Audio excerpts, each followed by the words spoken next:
Halo teman-teman semua, kembali lagi bersama saya Kartina Aprilia dalam mata pelajaran Ilmu Pengetahuan Alam. Di sini, Kartina ingin mengajak teman-teman untuk mengetahui bagaimana sih hubungan antar makhluk hidup yang tidak sejenis. Bagi teman-teman yang sudah penasaran dengan videonya, yuk tonton sampai selesai.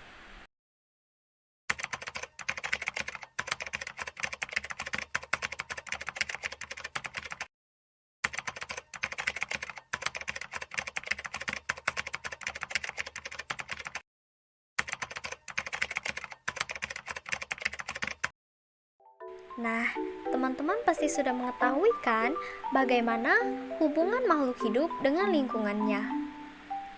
Tapi ternyata, selain dari hubungan makhluk hidup dengan lingkungannya, ada juga loh hubungan antar sesama makhluk hidup namun berbeda jenis yang biasa kita sebut dengan simbiosis. Lalu, seperti apa sih hubungan antar makhluk hidup atau simbiosis itu? Nah, di sini Kartina akan jelasin ya. Jangan lupa disimak teman-teman. Ada 3 jenis simbiosis yang terjadi dalam suatu ekosistem. Lalu, apa saja ya 3 jenis simbiosis itu?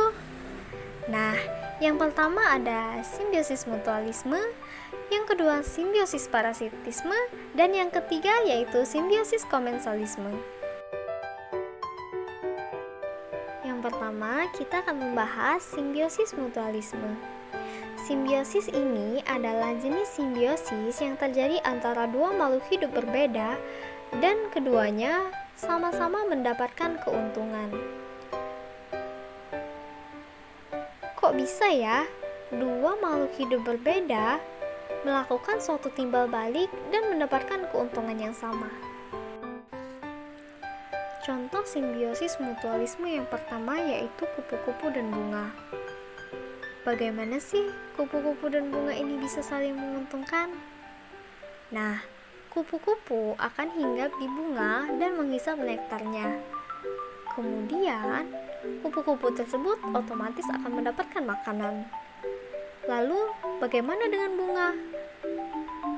Bunga merasa diuntungkan karena kupu-kupu membantu bunga untuk melakukan penyerbukan yang akan membantu bunga untuk berkembang biak.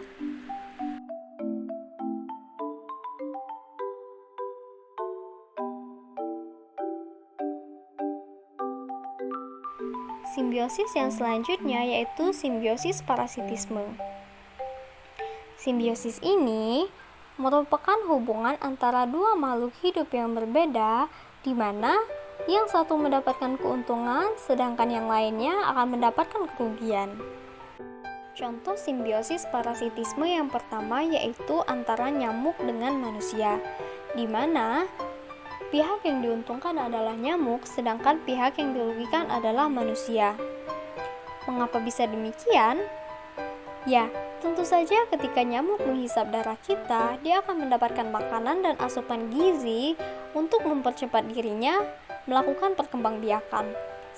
Sedangkan manusia akan mendapatkan efek gatal-gatal akibat gigitan nyamuk tersebut dan beresiko terkena penyakit yang disebarkan oleh nyamuk itu. Simbiosis parasitisme yang kedua yaitu antara benalu dan juga pohon mangga, di mana pihak yang diuntungkan adalah benalu dan pihak yang dirugikan adalah pohon mangga. Hal ini dikarenakan ketika benalu tumbuh di pohon mangga, ia akan menyerap sebagian besar nutrisi yang seharusnya didapatkan oleh pohon mangga. Hal ini akan berdampak pada kualitas buah yang akan dihasilkan oleh pohon mangga tersebut. Seperti ini nih, contoh dari simbiosis parasitisme itu. Nah, teman-teman, kita sudah sampai di jenis simbiosis yang terakhir loh. Ya, betul, yaitu simbiosis komensalisme. Simbiosis komensalisme ini adalah hubungan antara dua makhluk hidup di mana salah satunya mendapatkan keuntungan, namun pihak lainnya juga tidak merasa dirugikan ataupun diuntungkan. Untuk Contoh dari simbiosis komensalisme ini yang pertama ada ikan hiu dan ikan remora, di mana pihak yang diuntungkan adalah ikan remora, sedangkan pihak yang tidak diuntungkan maupun yang dirugikan adalah ikan hiu. Mengapa? Karena ikan remora ini sering berada di dekat ikan hiu dengan alasan untuk mendapatkan makanan sisa yang telah dimakan oleh hiu serta menjauhkan dirinya dari ancaman hewan lain yang akan memburunya. Sedangkan ikan hiu dirinya tidak merasa dirugikan ataupun diuntungkan dengan adanya ikan remora yang berada di sekitarnya. Contoh yang kedua yaitu ikan Nemo dan anemon laut. Wah, untuk teman-teman yang udah pernah nonton Finding Nemo, pasti tahu kan seperti apa ikan Nemo yang tinggal di dalam anemon laut. Nah, ikan Nemo tinggal di dalam anemon laut untuk menyelamatkan dirinya dari serangan dan ancaman hewan dan ikan lain yang akan memburunya. Oleh karena itulah dia merasa dirinya diuntungkan akan keberadaan anemon laut tersebut. Sedangkan anemon laut, dia tidak merasa dirugikan ataupun diuntungkan karena keberadaan ikan Nemo itu.